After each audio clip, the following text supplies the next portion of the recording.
Hello students, कैसे हैं आप सब लोग। उम्मीद करती हूँ सब अच्छे होंगे और स्वस्थ होंगे। मैं Meena Rana ICT virtual class में आपका स्वागत करती हूँ। स्टूडेंट्स, हम पढ़ रहे हैं क्लास 7 की हिंदी। बसंत पाठ्यपुस्तिका से एक चैप्टर, हम नया चैप्टर पढ़ेंगे आज, नीलकंठ। ये चैप्टर लिखा है महादेवी वर्मा जी ने। तो आइए, इस चैप्टर में क्या है, ये नीलकंठ कौन है, इसके बारे में हम इस चैप्टर में पढ़ेंगे। तो चलिए चलते हैं स्मार्ट बोर्ड पर। तो हमारे चैप्टर का नाम है नीलकंठ। महादेवी वर्मा जी ने ये चैप्टर लिखा है। इस चैप्टर को पढ़ने के बाद इसके बाद बताएंगे कि कौन सी विधा में ये लिखा गया है।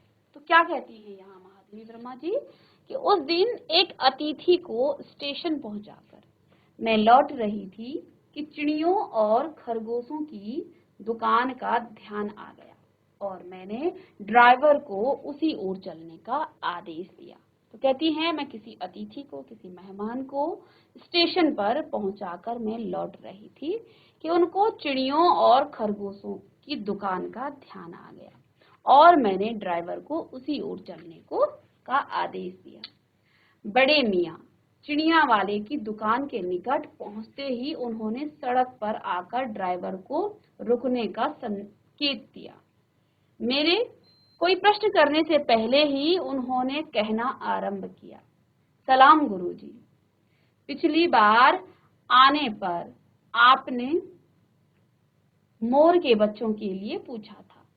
शंकरगढ़ से एक चिड़िया मार 2 मोर के बच्चे पकड़कर लाया है। एक मोर है और एक मोरनी। आप पाल लें। मोर के पंजों से दवा बनती है, तो ऐसे ही लोग खरीदने आए थे। ठीक है। आखिर मेरे सीने में भी तो इंसान का दिल है, मारने के लिए ऐसी मासूम चिड़ियों को कैसे दे दूं। टालने के लिए मैंने कह दिया, गुरुजी ने मंगवाए हैं। वैसे यह कमबख्त रोजगार ही खराब है। बस पकड़ो पकड़ो, मारो मारो। बड़े मियाँ के भाषण की तूफान मेल के लिए कोई निश्चित स्टेशन नहीं है। सुनने वाला थक कर जहाँ रोक दे वही स्टेशन मान लिया जाता है। इस तथ्य से परिचित होने के कारण ही मैंने बीच में ही उन्हें रोक कर पूछा, मोर के बच्चे हैं कहाँ। तो अब लेखक यहाँ पर क्या कह रही हैं कि मैंने इसको क्योंकि वो जो बड़े मियाँ है वो बार बार बोलते जा रहे थे, तो उन्होंने बीच में ही रुक कर उनको रोक करके क्या कहा कि मोर के बच्चे हैं कहाँ। बड़े मियाँ के हाथ के संकेत का अनुसरण करते हुए मेरी दृष्टि एक तार के छोटे से पिंजड़े तक पहुंची, जिसमें तीतरों के समान 2 बच्चे बैठे थे। पिंजड़ा इतना संकीर्ण था कि वे पक्षी सावक जाली के गोल फ्रेम में किसी जड़े चित्र जैसे लग रहे थे। मेरे निरीक्षण के साथ साथ बड़े मियाँ की भाषण मेल चली जा रही थी।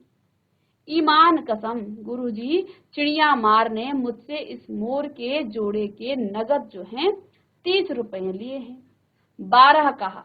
भाई जरा सोच तो अभी इसमें मोर की कोई खासियत भी है कि तू इतनी बड़ी कीमत ही मांगने चला। पर वह मुझी क्यों सुनने लगा। आपका ख्याल करके अछता पछता कर देने ही पड़े। अब आप जो मुनासिब समझे, अस्तु 30 चिड़िया मार के नाम के और 5 बड़े मियाँ के ईमान के देकर जब मैंने वह छोटा पिंजड़ा कार में रखा, तब मानो वह जाली के चौखट का चित्र जीवित हो गया। दोनों पक्षी सावकों के छटपटाने से लगता था मानो पिंजड़ा ही सजीव और उड़ने योग्य हो गया, यानी कि उसे खरीद लिया इन्होंने। घर पहुंचने पर सब कहने लगे, अब जब ये घर पहुंचे तो वहां पर सभी कहने लगे, तीतर हैं, मोर कहकर ठग लिया कि ये तो तीतर हैं, वो बिल्कुल भी मोर जैसे नहीं दिख रहे थे। कदाचित अनेक बार ठगे जाने के कारण ही ठगे जाने की बात मेरे चिढ़ जाने की दुर्बलता बन गई। अप्रसन्न होकर मैंने कहा, मोर के क्या सुराख के पर होते हैं लगे हैं जो पक्षी ही। ठीक है। चिढ़ा दिया जाने के कारण ही संभवतः उन दोनों पक्षियों के प्रति मेरे व्यवहार और यत्न में कुछ विशेषता आ गई, क्योंकि जैसे ही वो घर लेके आए तो घर वालों ने उनको चिढ़ा दिया। ठीक है, तो अब जो है वो उनके लिए कुछ ज्यादा करना चाहते थे। ठीक है, तो कहते हैं चिढ़ा देने के कारण ही संभवतः उन दोनों पक्षियों के प्रति मेरे व्यवहार और यत्न में कुछ विशेषता आ गई थी। ठीक है, पहले अपने पढ़ने लिखने के कमरे में उनका पिंजड़ा रखकर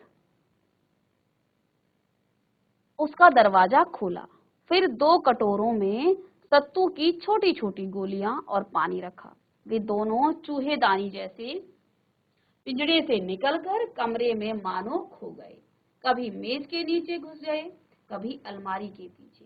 अंत में इस लुका छिपी से थक कर उन्होंने मेरे रद्दी कागजों की टोकरी को अपने नए बसेरे का गौरव प्रदान किया।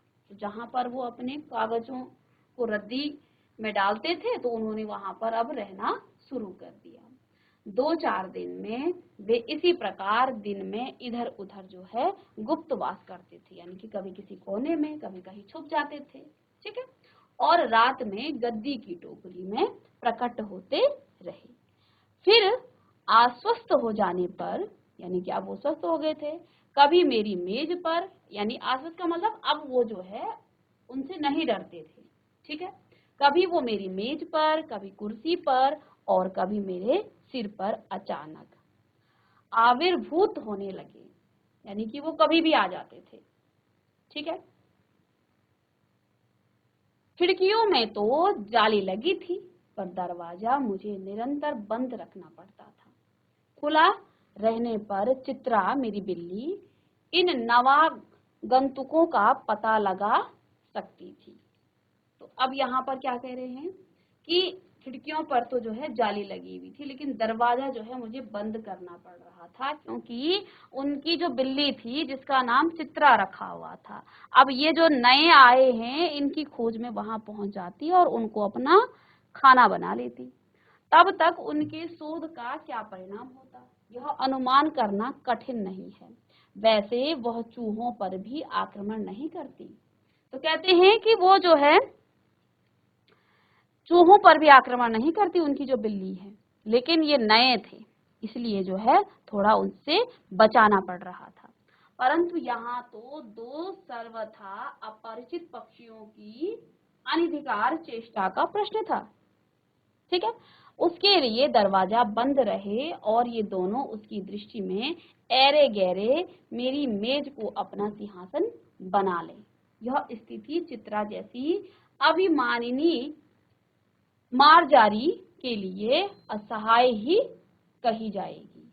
तो वो जो है जब मेरे कमरे का कायाकल्प चिड़िया खाने के रूप में होने लगा, अब वहां पर 2 चिड़िया रहती हैं, तो वो जो है फिर उसको कुतर कुतर कर चिड़िया खाना जैसा ही बना देंगे।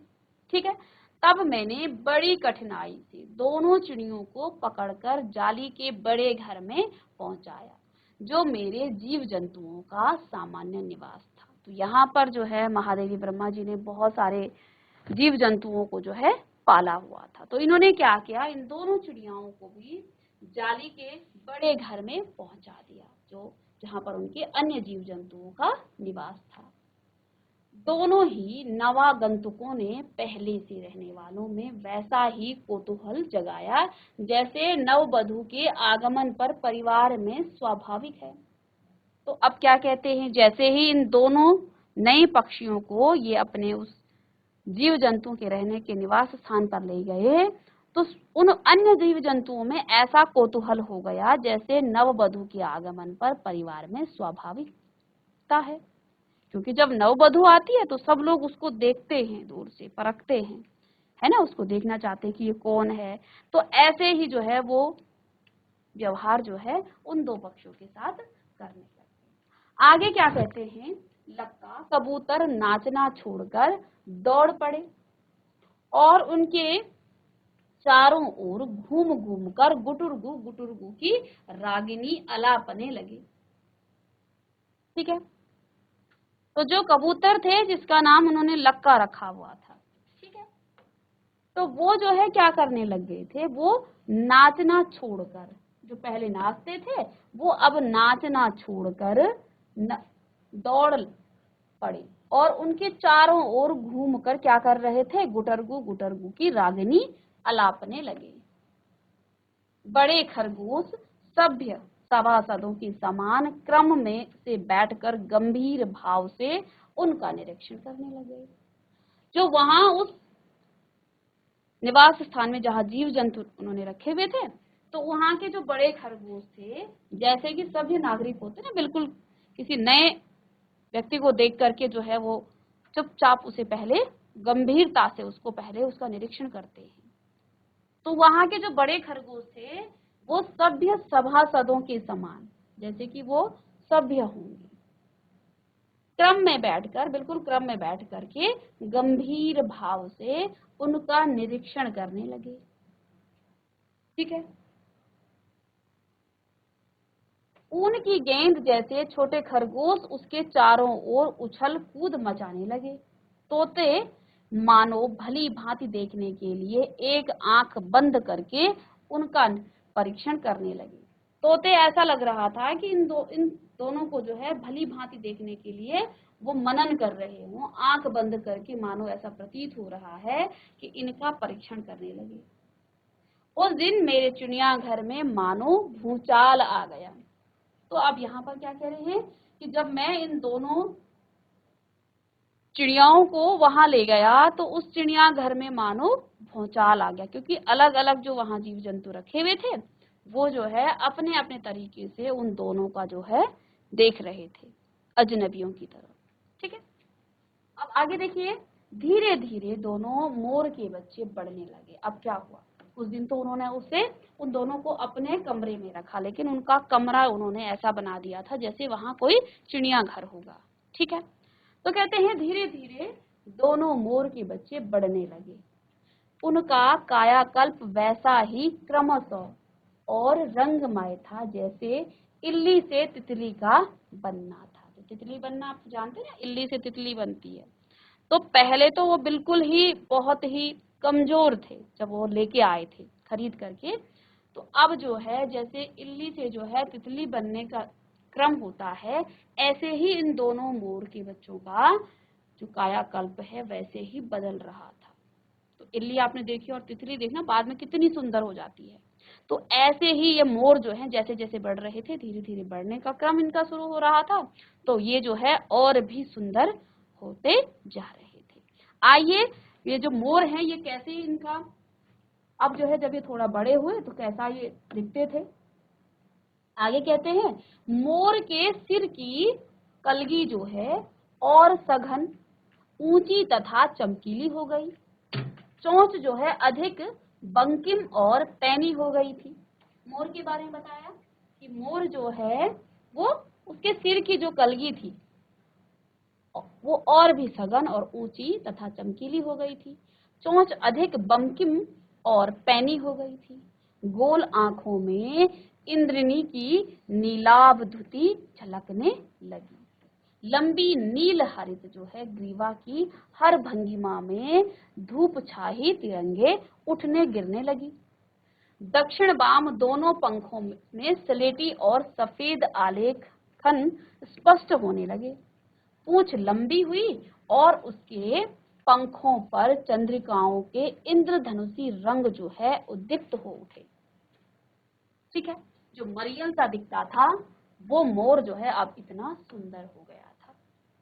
ठीक है। रंग रहित पैरों को जो है गर्वीली गति ने एक नई गरिमा से रजित कर दिया था। यानी कि उसके जो मोर के जो पैर थे उसमें रंग तो नहीं था, लेकिन उसकी जो गति थी, उसकी गति ने जो है उसके पैरों को भी एक गरिमा जो है प्रदान करी थी। आगे बताते हैं, उसका गर्दन ऊंची कर देखना, विशेष भंगिमा के साथ उसे नीचे कर दाना चुगना, पानी पीना, टेढ़ी कर शब्द सुनना आदि क्रियाओं से जो सुकुमारता और सौंदर्य था उसका अनुभव देखकर ही किया जा सकता था। गति का चित्र नहीं आंका जा सकता। तो इतनी सुंदर जो है अब ये मोर हो गया था। अब क्योंकि उसमें एक मोर था और दूसरी मोरनी थी। अब मोरनी के बारे में बताते हैं कि मोरनी का विकास मोर के समान जो है चमत्कारिक तो नहीं हुआ, यानी इसमें जो है मोर ज्यादा सुंदर हुआ। तो जितना चमत्कारिक जो है मोर था, मोरनी इतनी जो है सुंदर नहीं हुई, परंतु अपनी लंबी धूप छाही गर्दन, हवा में चंचल कलगी, पंखों की श्याम श्वेत पत्र लेखा, मंथर गति आदि से वह भी मोर की उपयुक्त सहचारिणी होने का प्रमाण देने लग गई। तो अब ये जो छोटे से बच्चे थे, जिनको पहले घर में लाने से सबने क्या कहा कि ये मोर के बच्चे तो कहीं से दिखते ही नहीं हैं, जैसे जैसे इनका जो है यहाँ पर अच्छे से देख रेख हुई, इनको जो है प्रॉपर खाना दाना दिया गया, तो मोर जो है इतना सुंदर यहाँ पर हो गया था और साथ में मोरनी भी। अब इन दोनों का विकास हो गया है। ठीक है, अब आगे हम इसको नेक्स्ट लेक्चर में पढ़ेंगे। तो बच्चों हम पढ़ रहे थे नीलकंठ, जो कि महादेवी ब्रह्मा जी ने लिखा है। ये चैप्टर में जो है दो मोर की कहानी है, जिसमें एक मोर और एक मोरनी है, जिसको महादेवी ब्रह्मा खरीद कर लाते हैं और अपने चिड़ियाघर में इनको स्थान देते हैं। अब इनका किस तरह से विकास हुआ, मोर के सौंदर्य के बारे में और साथ में मोरनी की सुंदरता का यहाँ पर हमने आज की क्लास में वर्णन देखा, जो कि हमें यहाँ महादेवी ब्रह्मा जी ने बताया है। नेक्स्ट क्लास में आगे चैप्टर को हम कंटिन्यू करेंगे। तो मिलते हैं नेक्स्ट लेक्चर में, तब तक के लिए थैंक यू।